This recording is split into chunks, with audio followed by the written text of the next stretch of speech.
Hey world, what's up? It's your girl Kenda. I'm your boy Sirr.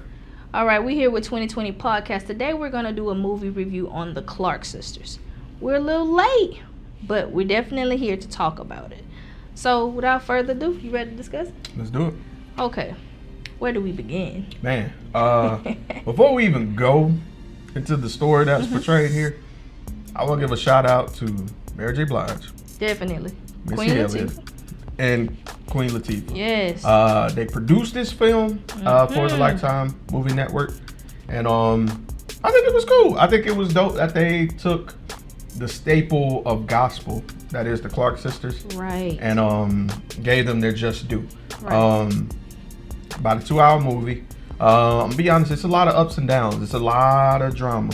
Yeah, it's a lot of drama.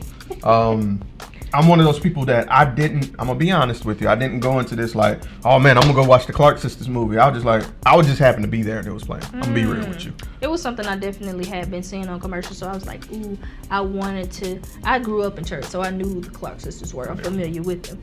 So I'm like, here's my opportunity to learn more about them, not behind the music is what I'm saying. It's true. It did give that kind of feel like that MTV behind the music feel, minus the interviews. Right. Dr. Maddie Moss Clark, well, Dr. Juliet Thank you. Moss Clark. Dr. Maddie Juliet Moss Clark. Yeah, she had like 4-part name. But played by Anjanou Lewis Ellis. We just butchered her name, but she did an amazing job. She looked the part, she acted the part, she fit the part. Check. When you told me to go check out what she really looked like, that's what I said. Like, and looked at the glasses actress, my God! And like this isn't a new actress. This lady has been around on the scene for a minute. Oh wow! That name did sound familiar though. This not. I know she played in Ray. Ray Charles. She was one of the women that he was dealing with. She showed it. This lady is not new. That's just one of the movies that I know she played in off the top of my head. So she showed it. She's definitely not new to the scene. But that's crazy. That's crazy. Where do we start with these Clark sisters? I mean, they grew up in church, for y'all that didn't know. Been singing since the age of what, 10? Yeah. Youngins. Mom started guiding them to do gospel music. Yeah, because their mom was from Selma, Alabama, is what many people don't know. So, and she used church as I don't want to say like a focal point, but it was a focal point. This was an old style house where this household is based on God, and you're gonna go to church and you're gonna do what you're supposed to do, for the Lord. And I respect it because that's kind of where I grew up with at some point with my family. So I understood the strictness, the structure, the discipline. It's well needed, especially nowadays. If you can take that and apply it to some of these children today, right? I don't think we would have the problems that we have. But with that being said, you talking about that husband that she dealt with. He's very hypocritical. In one sense, he want her to be a part of the church because the lady was still helping her children, learn, orchestrating all this stuff. Yes. From top to bottom, arranging all this stuff in the beginning. She was the one doing it. So to me, no matter how successful these women get, because they successful in their own rights, but they owe their careers definitely to their mother. Definitely. And that's something I hope that they would admit to, because they definitely owe it to her. Big time. But this husband? Yeah, he was a jerk. Which was kind of something I thought. To me. Well, yeah, and that's I think that's the point of this film. When I was like, it had like a behind the music feel. It was like, yes, this is a church group. Yes, this is a church base, but they still went through stuff that normal families go through that you wouldn't think wouldn't go on in a church-based household. You had to do with cheating, domestic situations, children out of wedlock. It was regular life, man. That's crazy, because I know at least one of them wasn't his kid. I know Jackie wasn't his kid. I believe so. I'm very rusty on the names. Jackie's the oldest. But if I see him, I know. So the sisters consist of Twinkie, Jackie indeed, Denise, Dorinda, and Karen. Dorinda sounds like a lady who know how to bake cakes. You can't tell me that don't sound like a lady who makes cakes. Dorinda. Shout out to Dorinda. Wow. And so like I say, for the most part, mom orchestrated this from top to bottom. And eventually, she did let Twinkie take, for the most part, she let her take the reins. As she got older. She got older, mom stepped back. And I felt like the church kind of put mom in an awkward position too. Yes, with her being, I think it was like the director of gospel around the region of Detroit. Yes. She would love to be up there with her daughters performing. But the council pretty much told her, yo, if you're going to be over it, you can't perform with them. And let's not remember, mom came from a singing background too. Yes. And yeah, mom could blow. Like, let's not get it twisted. Like, definitely not. Dr. Maddie had it. And I love that emotional scene though. It goes to show that it shows the contradictory underbelly that can happen at church, that can cause church hurt. Right. And it shows that. It's not afraid to talk about that.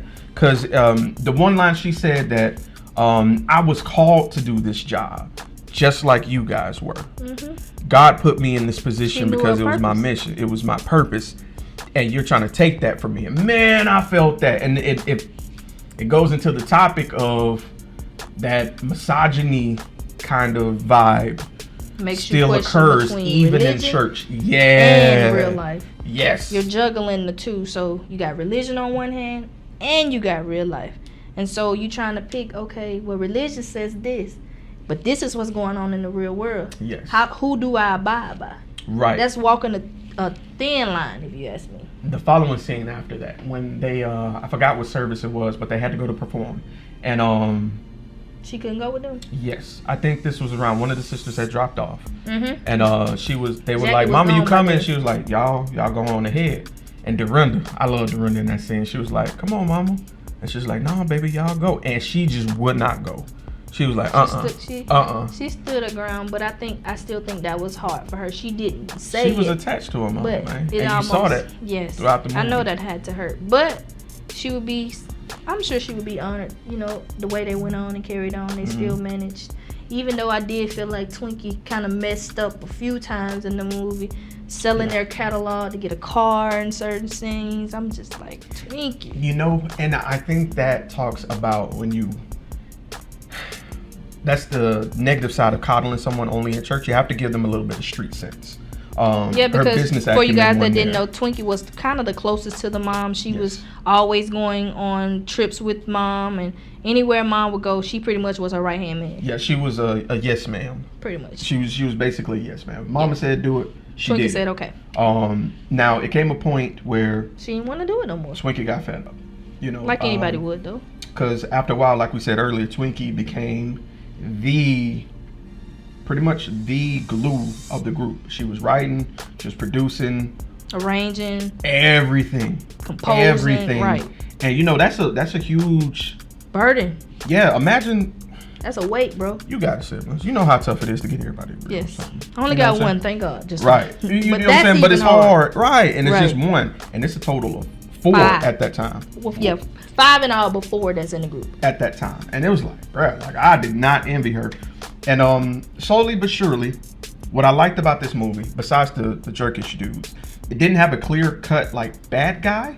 It was just situations that they had to deal with. Like it'd be certain situations where mama would be wrong, but you understand why mama was wrong. It'd be certain situations where I believe it was Karen was wrong, but you understood why they was wrong. It was like because they were coddled, they didn't have the business acumen, but they also had that thirst for love. Yes. Which kind of it made them human. They it human. Did. It brought them down because. And no shout out to what is her name, Kiera Shear. She played her mom.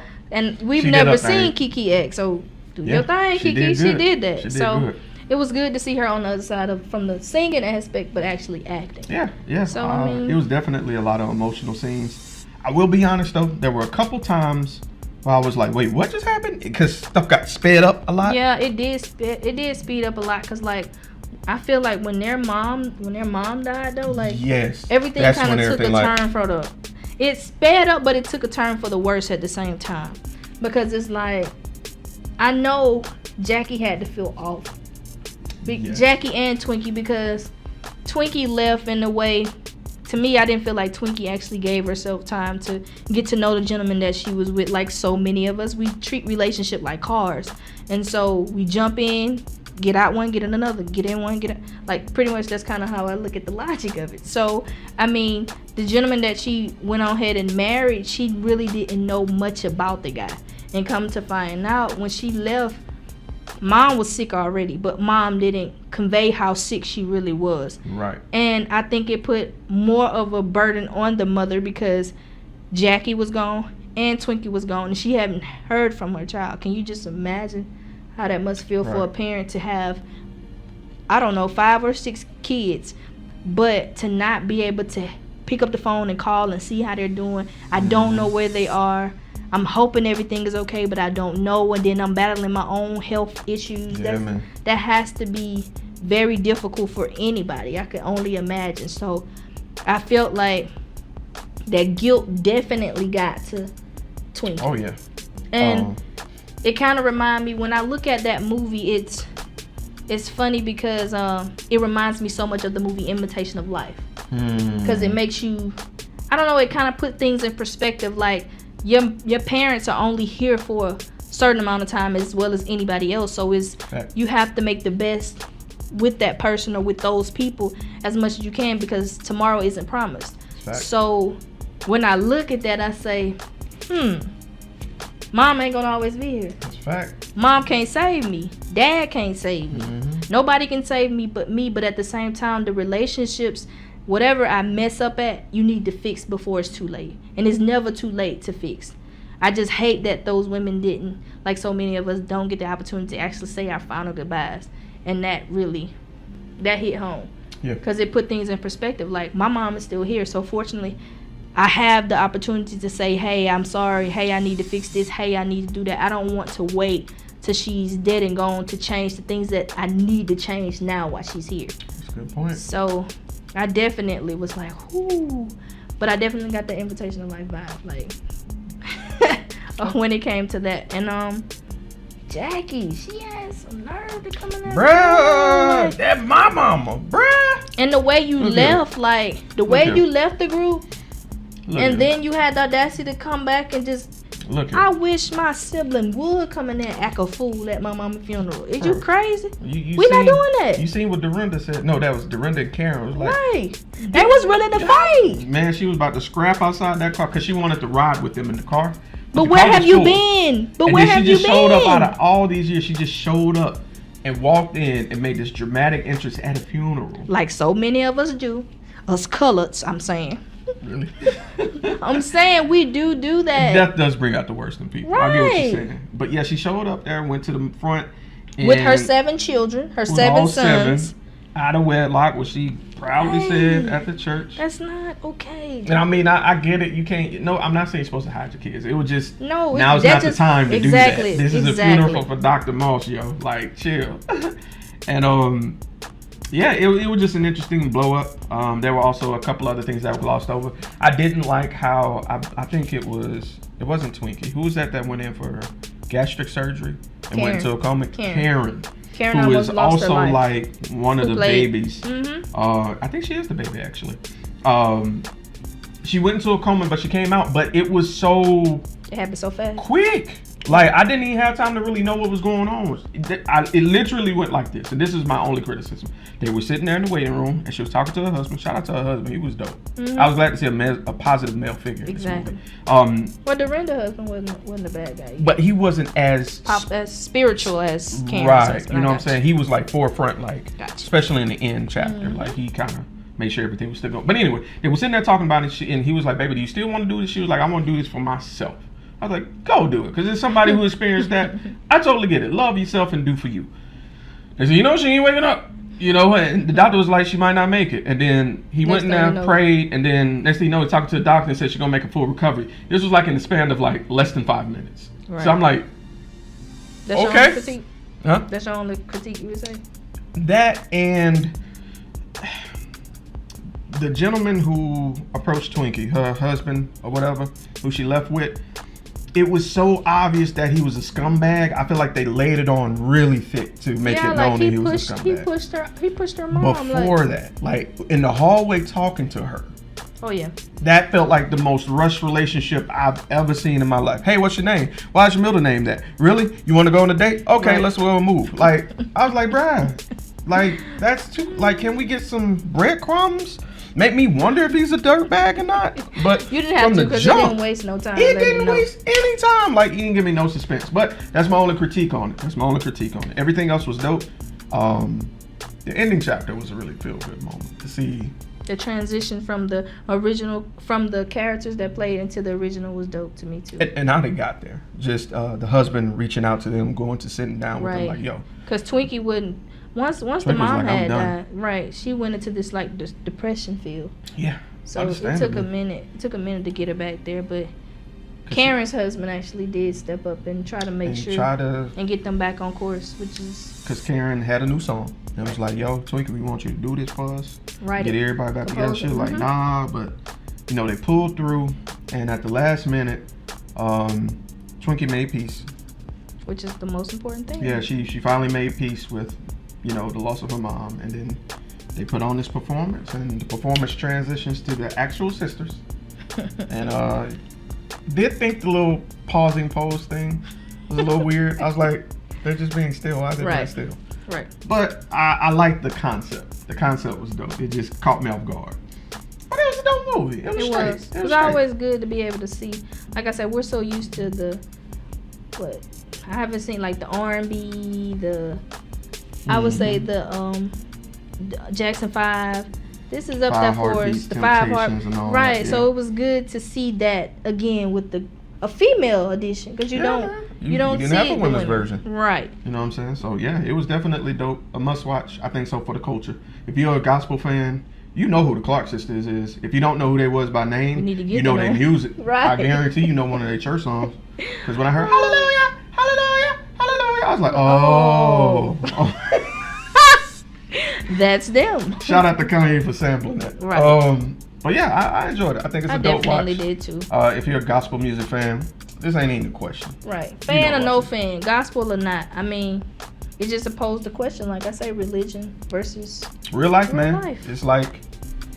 And the humility to see people go. They too go through. That's what we have to keep in mind. No matter how famous, no matter how successful, no matter how rich, they still go through problems just like you and I. You showing up said something else? So. All right. That's our time, y'all. We out. Peace. Peace.